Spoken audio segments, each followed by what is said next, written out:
Imagine a scenario. A distracted driver glances at their phone, veers off, and causes a multi-car pileup. Or maybe a new product you bought suddenly malfunctions, causes a fire. Significant damage. Yeah, that happens all the time. In these situations, the immediate questions that spring to mind are, who is responsible and for what exactly? Right. And these aren't just, abstract questions. They're at the absolute core of tort law. Exactly. These kinds of everyday harms, they land squarely in the realm of civil wrongs. That's where the law steps in to figure out accountability, provide remedies for the injured person. And understanding this whole framework is it's essential, especially, like you said, for anyone gearing up for something as demanding as the bar exam. Absolutely. Welcome to the Deep Dive. Our mission today is to really embark on a comprehensive but hopefully completely digestible exploration of torts. We're designing this deep dive specifically to help you, our listener, navigate what can honestly feel like this huge, overwhelming mountain of legal concepts. It really can feel that way. Our goal is to distill it all down into those essential, interconnected nuggets of knowledge, the stuff that's really critical for mastery. That's right.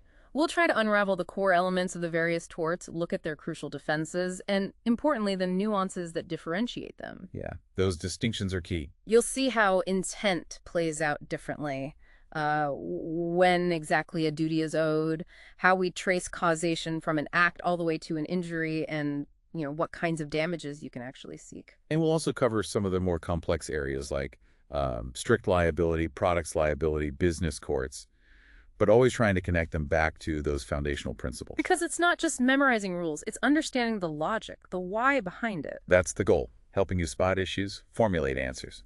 Okay, let's unpack this. Let's dive into the fascinating world of civil wrongs. The intentional torts, foundations and personal injury. So we're starting our deep dive with intentional torts. As the name kind of suggests, these are all about actions where the defendant had a specific mental state regarding the outcome, right? Exactly. But before we jump into the individual torts themselves, battery, assault, and so on, it's really useful to lay down the foundational pillars, the things that apply to every single intentional tort. Good starting point. What are those pillars? Okay, so every intentional tort, no exceptions, requires proof of 3 universal elements. You need the requisite mental state, you need tortious conduct, and you need causation. Okay. If you can't establish all 3 of those, you simply don't have an intentional tort claim. Full stop. Let's drill into each of those then. First, the requisite mental state. What does that mean here, beyond just, intending to do something bad? Well, for most intentional torts, it means the defendant acted either purposely, meaning they desired or intended the specific outcome, or, and this is crucial, they acted with the knowledge that the consequences are substantially certain to result from their actions. Substantially certain. That sounds pretty specific. It is. Think of it like this. If you, say, blow up a building, right, you might not specifically aim to harm person X inside, but you know with substantial certainty that harm to someone inside is going to occur. The law says that high degree of certainty, well, it makes the actor culpable, even without a direct desire to cause that specific harm. So it's not just wanting to hurt someone, but also knowing harm is practically unavoidable. That expands accountability quite a bit. It really does. Now, there is one key exception we should mention. For intentional infliction of emotional distress, or IIED. Okay. For IID, a reckless mental state is actually sufficient. Recklessness is, let's say, a slightly lower bar than acting purposely or with substantial certainty. It means the defendant basically disregarded a very high probability of causing that harm. Got it. Purpose, substantial certainty, or for IIED, recklessness. Okay, that's mental state. What about tortious conduct? Tortious conduct is simply the voluntary action or sometimes the failure to act, an omission, that directly causes the harm. So they can be doing something or not doing something you were supposed to. Exactly. It could be an affirmative act, like, throwing a punch, or it could be failing to act when you actually have a legal duty to do so. Okay. And finally, causation. We hear that word constantly in law. What does it mean specifically for intentional torts? Is it different from just simple cause and effect? It requires both factual causation and proximate causation. Factual causation, that's usually the but-for test. Would the injury have happened but for the defendant's tortious conduct? Pretty straightforward. Proximate causation, sometimes called legal causation, is more about foreseeability. Was the harm a reasonably foreseeable consequence of the defendant's actions? This ensures liability doesn't stretch out to harms that are just too remote or, attenuated from the original act. So it's like a legal limit on the but-for chain. That's a good way to put it. It limits how far that chain can go. And just a quick terminology alert, especially for anyone prepping for the bar. I know the second restatement of torts sometimes uses different terms, right? Like act, intent, and causation. That's right. They mean the same fundamental concepts as mental state, tortious conduct, and causation. So yeah, don't get thrown off if you see those terms instead. Being familiar with both is definitely a good strategy for the exam. Okay, good tip. Now let's move to a really crucial concept, one that kind of weaves its way through a lot of these intentional torts. The doctrine of transferred intent. Oh yeah, absolutely critical and definitely a common bar exam topic. It sounds fascinating. How does intent transfer? It comes up in two main scenarios. Basically, the law says the intent to commit one tort against one person can sometimes transfer over. First scenario, the defendant intends to commit one specific intentional tort, say assault, but instead ends up committing a different intentional tort, like battery, against the same plaintiff. Okay, example. So say I intend to scare you by swinging my fist near your face, that's assault. But I accidentally make contact and hit you, that's battery. My intent to commit assault can transfer to satisfy the intent requirement for the battery.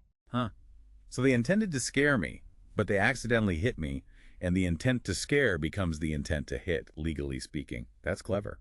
It is. The second scenario is when the defendant intends to commit an intentional tort against, let's say, person A, but ends up committing that tort against you, person B, instead. So they aimed for someone else, but got me. Exactly. If I throw a punch intending to hit person A, but I miss and hit you instead, my intent to commit battery against A transfers to you. I'm liable to you for battery. Wow.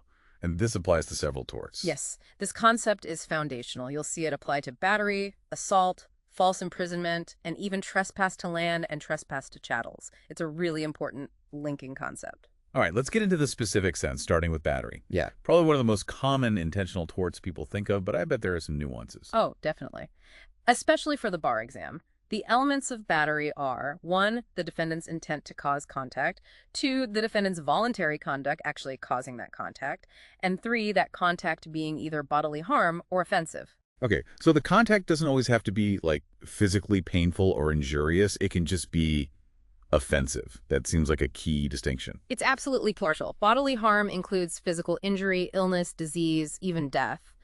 But offensive contact is broader. It's contact that is objectively offensive to a reasonable person's sense of personal dignity. A reasonable person's sense. Okay. And this brings us to a really important nuance in the intent element for battery.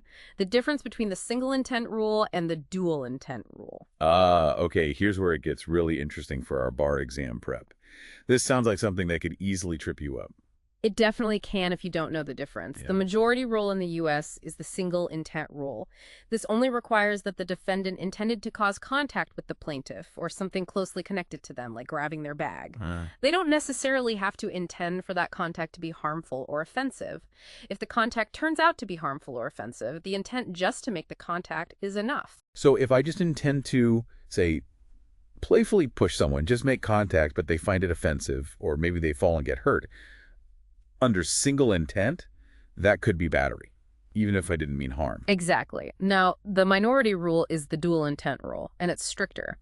It requires that the defendant not only intend to cause the contact, but also intend for the contact itself to be harmful or offensive. Okay, that's a much higher bar. It is. So for bar questions, always check if the question specifies which rule the jurisdiction follows. If it doesn't say, the default assumption is usually the majority single intent rule. Good to know. And transferred intent applies fully here. Yes, transferred intent applies fully to battery. If you intend contact with A but hit B, or intend assault but cause contact, it works. Okay, next up, assault. Often confused with battery, but distinct. What's the key difference? Assault is really about the threat of imminent contact, not the contact itself. The elements are the defendant's intent to cause the plaintiff to apprehend imminent harmful or offensive contact. Apprehend, like anticipate or fear it. Yes, anticipate or be aware of it. Second, the defendant's affirmative conduct causes that apprehension. And third, the plaintiff has to be aware of the threat. You can't assault someone who's asleep or doesn't see it coming. So crucially, no actual contact is required, unlike battery. It's all about the fear or apprehension of contact happening right now. Exactly. And that imminence requirement is critical. Threats of future harm, like I'm going to get you tomorrow, generally aren't enough for assault. Right. Or threats from someone who's clearly too far away to actually make contact right now. The plaintiff has to perceive that the harmful or offensive contact is about to happen now or imminently. And transferred intent applies here too. Yes, transferred intent also applies to assault. If you try to scare A but scare B instead, that intent transfers. Okay. Moving on to IID, intentional infliction of emotional distress. This one always strikes me as having a really high bar for recovery, maybe like a last resort tort. It often is, and it's frequently tested in comparison to negligent infliction of emotional distress, NIED, which we'll get to later. For IAD, the elements are, first, extreme and outrageous conduct by the defendant. Second, that conduct intentionally or recklessly causes. Third, the plaintiff's severe emotional distress. Extreme and outrageous. That sounds pretty subjective. How do lawyers or courts define that? Why is the bar set so high? It's defined by a very high standard, yeah. The conduct has to be so atrocious that it, quote, exceeds the possible limits of human decency, making it unacceptable in civilized society. Wow. So things like mere insults, annoyances, petty oppressions, those typically aren't enough. The bar is high because, frankly, emotional distress can be easily claimed, sometimes faked. The law wants to deter frivolous lawsuits while still providing a remedy for truly severe, unconscionable behavior. Makes sense. What about transferred intent for IAD? You mentioned earlier it's limited here. Yeah, that's right. It's quite limited. Transferred intent might apply if the defendant's extreme and outrageous conduct harms another person instead of the intended person. Okay. So, if the defendant directs their extreme conduct at person A, intending to cause them severe distress, but person B, who is present, actually suffers the severe distress instead, then transferred intent might apply to person B. But it doesn't apply in other IAD contexts, so it's a very specific, narrow application here. Are there special scenarios for IAD we should watch out for? Particularly things involving public figures or speech. Seems like it could clash with, First Amendment rights. Absolutely, that's a major area. When IAD is alleged because of something published, public figures and public officials face a much higher hurdle.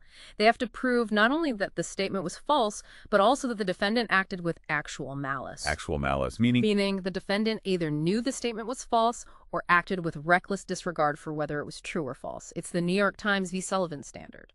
Now, for private plaintiffs, if the conduct involves speech on a matter of public concern, they often can't recover for IIE either, because that speech might be protected by the First Amendment. That makes sense for protecting free speech. What about emotional distress caused by harm to a third party? Like if you witness a loved one getting horribly injured. Yes, there's a specific rule for that. A defendant who intentionally or recklessly harms a victim might also be liable to the victim's close family members, think parent, child, spouse, who witnessed the defendant's conduct directed at the victim, and as a result, suffer severe emotional distress themselves. They have to witness it. Generally, yes, for close family members. There's an exception, though. If the defendant's purpose was specifically to upset that third-party bystander, then that third party might be able to recover even without witnessing the conduct or being related to the direct victim. Okay. And finally, causation and damages for IAD. The defendant's extreme and outrageous actions must be a factual but-for cause of the plaintiff's distress.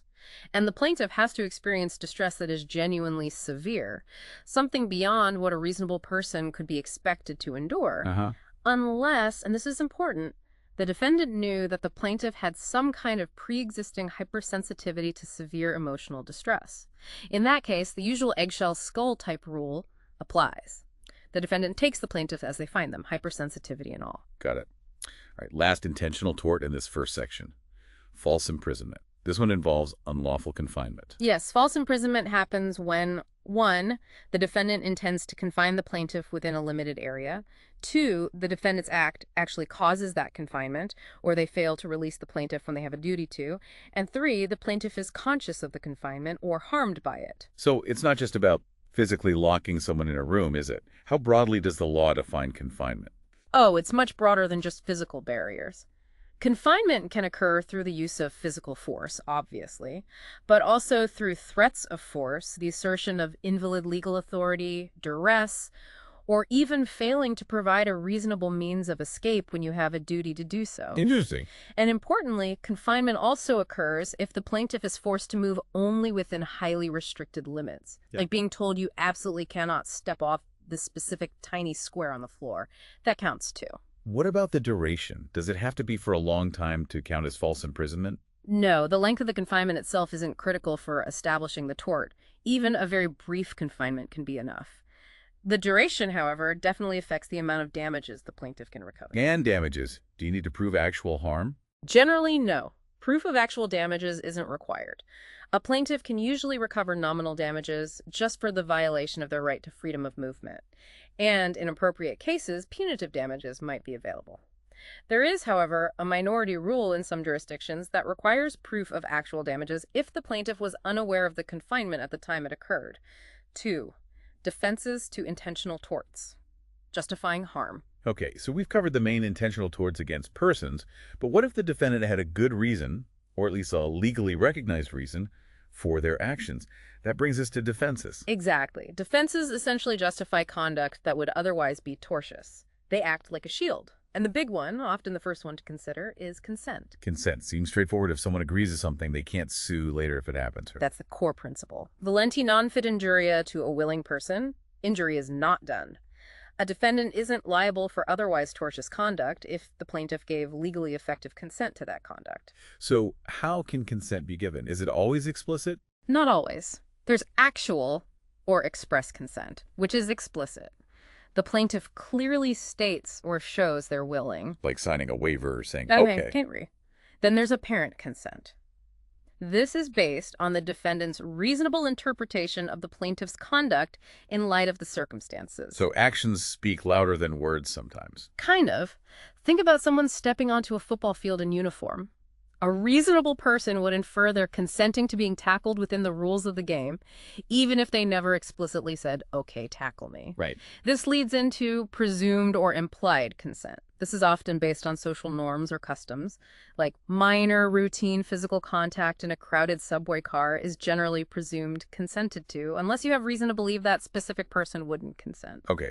And there's a special type for emergencies, the emergency doctrine. Yes, this is a specific type of implied consent, really. A defendant's conduct, like providing medical treatment, can be justified if they act to prevent or reduce a risk to the plaintiff's life or health. They reasonably believe immediate action is necessary and beneficial, and crucially, they have no reason to believe the plaintiff wouldn't actually consent if they were able to. So for urgent, life-saving situations where getting explicit consent just isn't possible. Exactly. Beyond consent, there are other privileges. These seem to involve justifying the use of force or confinement. Yes, these privileges are often grouped together because they commonly apply as defenses to battery, assault, and false imprisonment. They include things like self-defense, defense of others, defense of property, the privilege to discipline, and the privilege of arrest. They shield a defendant under specific circumstances where force or confinement might be necessary. Let's start with self-defense, a pretty fundamental right. When can someone legally use force to protect themselves? The core principle is reasonable belief. The defendant claiming self-defense must have reasonably believed that the force they used was necessary and proportionate to the unprivileged force the plaintiff was intentionally inflicting or, importantly, about to inflict. The purpose has to be defensive, though having other motives alongside defense is usually okay. What happens if someone goes too far? Uses too much force? That seems like a common issue. It is, and that's a critical limit on the privilege. If a defendant uses excessive force beyond what was reasonably necessary, they lose the privilege for that excessive portion. They remain liable for any harm that's attributable just to that excessive force. You can't bring a cannon to a knife fight, legally speaking. Pretty much. Proportionality is key. Also, if the person who is initially the aggressor clearly withdraws from the confrontation, the defendant generally loses the privilege to use any further force against them. Are the standards different for using non-deadly force versus deadly force? Yes, significantly different. For non-deadly force, the defendant just needs a reasonable belief that the plaintiff is using or about to use unprivileged force, and the defendant's force must be proportionate and immediately necessary. Yeah. For deadly force, the bar is much higher. The defendant must reasonably believe the plaintiff is about to use force that could cause death or serious bodily harm, or maybe commit a serious felony like rape. And, critically, the defendant must reasonably believe that immediate deadly force is the only safe way to prevent this harm. Is there a duty to retreat before using deadly force? Like, run away if you can? This is a key point for the bar. Under the majority rule in the U.S., there is no duty to retreat before using deadly force in self-defense, even if retreating safely was possible. You can stand your ground. A minority of states do impose a duty to retreat if it can be done safely, usually with an exception if you're in your own home. Okay, majority rule. No duty to retreat. Next, defense of third persons. How does that work? Is it the same as self-defense? It's very similar. The defendant must reasonably believe that the third person they are defending would themselves be privileged to use force in self-defense. Oh. And the defendant must also reasonably believe that their intervention is immediately necessary to protect that third person. Essentially, you step into the shoes of the person you're defending. If they would have been justified using force, you likely are too. Got it. Now, defense of property. I know there are stricter rules here, especially about using serious force. Absolutely. You have a privilege to use reasonable force to prevent an imminent, non-privileged intrusion onto your land or interference with your personal property. You generally need to reasonably believe the force is necessary, and usually you have to ask the intruder to stop first, unless doing so would be futile or dangerous. And the source has to be reasonable. Proportionate, yes. And here's the really crucial rule, often tested. You absolutely cannot use force that is likely to cause death or serious bodily injury solely to defend property. So no deadly traps. Like spring guns? Exactly. Deadly traps are a classic example of prohibited force for defending property. Life is valued more highly than property in tort law. Also, force generally can't be used to regain property once you've lost possession. You usually need to resort to legal action for that. Okay. Moving on, there's this specific privilege to discipline or control a minor child. Yes. Parents, guardians, or others acting in loco parentis have a privilege to use reasonable force or confinement to discipline a minor child. What's reasonable depends on factors like the child's age and the seriousness of their misbehavior. Educators also generally have a similar privilege to use reasonable force for maintaining order and safety in schools. What about the privilege of arrest? This gets into law enforcement, but also private citizens sometimes. Right. For a private citizen making a felony arrest, they generally have a privilege to use force if the felony has in fact been committed, and the citizen has reasonable grounds to suspect the person they're arresting committed it, but they act at their peril if no felony was actually committed. Law enforcement officers naturally have a broader privilege. They can use necessary force, threat of force, or confinement to make a lawful arrest, investigate a crime, or enforce the law, provided the force used is reasonably necessary and proportionate under the circumstances. Okay. And finally, the merchant's privilege. This comes up a lot with suspected shoplifting. Yes, the shopkeeper's privilege. A merchant may detain a person for investigation if they have a reasonable belief that the person has wrongfully taken merchandise or failed to pay.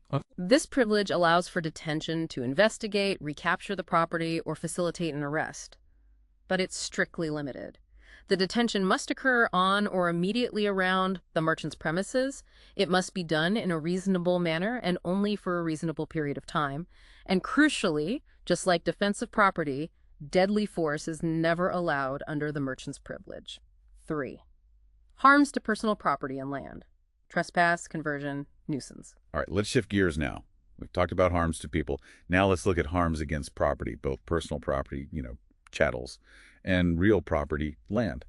Starting with trespass to chattels. Sounds like a fairly minor interference with someone's stuff. Generally, yes. Trespass to chattels meaning tangible personal property, is defined as an intentional interference with the plaintiff's right of possession. This interference can happen in two ways. Either by dispossession, meaning you actually take it away from them, or by use or intermeddling, meaning you just kind of mess with it or use it without permission. Okay. And the intent required. Importantly, you only need the intent to do the interfering act itself. The defendant doesn't need to intend to cause harm, or even know they're trespassing on someone else's property rights. So if I borrow my roommate's laptop thinking it's mine, that could still be trespass to chattels. Potentially, yes, because you intended to use that specific laptop. Your mistake about ownership, whether it's a mistake of law or fact, is not a defense. Interesting. What about damages for trespass to chattels?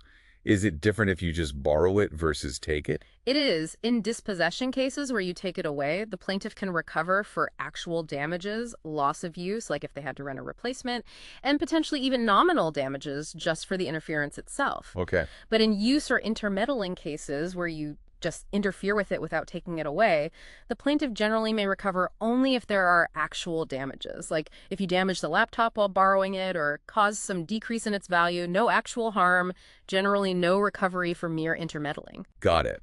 Now let's compare that to conversion. This also deals with personal property, but it sounds much more serious. It is. Conversion is also an intentional act by the defendant, but it involves either depriving the plaintiff of